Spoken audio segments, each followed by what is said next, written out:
my whole focus was service. Once I saw the results, and it was clear we were not winning this particular election, I thought it was not good to leave the country under tension for any length of time. In fact, by 3 a.m., we knew that we had lost the election.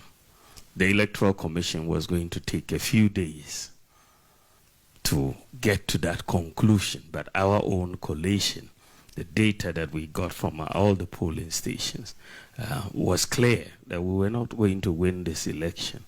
And so the question was, should we wait for the Electoral Commission to go through its processes and then announce in a few days' time, or do I go out immediately? There were different opinions, but I made the decision that it was better to go out. At 3 a.m., it was a bit early. People were sleeping. So I decided that we'll do it at 9 a.m.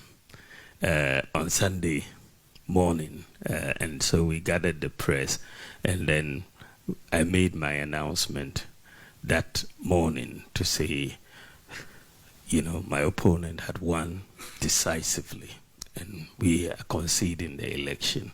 And I think that that helped bring down the tension in the country and help the process of the transition. I made that early concession to preserve our peace in Ghana, because otherwise we could have had many, you know, incidents of violence across, and I could see the potential. And so I thought by an early concession, you know, everybody would relax, you know, the winners would relax, and we who had lost would also understand that we had lost. So that was it. And it was also very important that our democracy should be respected. The democracy is about respecting the will of the people. You may think you are right, but the people may express a different view.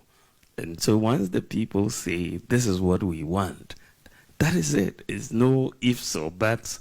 You accept the will of the people.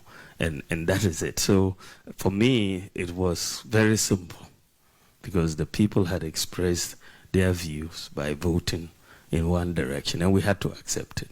There was no other issue around that particular expression.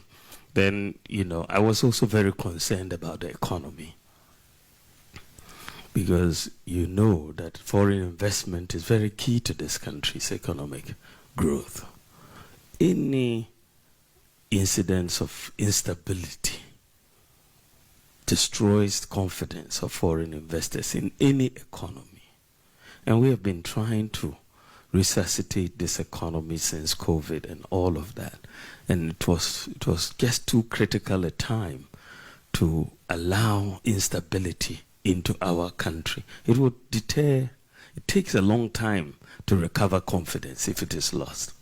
And I thought it was very, very important that we make sure that there is stability in Ghana, so that foreign investment and all the programs that we've initiated, there will be confidence, and that will continue, so that we can build this economy, even if it's under a new government. Then I was concerned about security in the sub-region. You know, any instability in Ghana, you know, gives, you know, succor to the terrorists in our sub-region. They will find reason to be here. And so it was very, very important, for the sake of the security of Ghana, to really emphasize and prioritize our stability and peace here. We thought that if any violence ensued, it will be negative for the security of Ghana and for the sub-region. So these were the reasons behind my early concession. I did it, but then after that, it seemed like a bigger deal than I thought it was. But many people seem to appreciate it, and many people in Ghana seem to really appreciate it.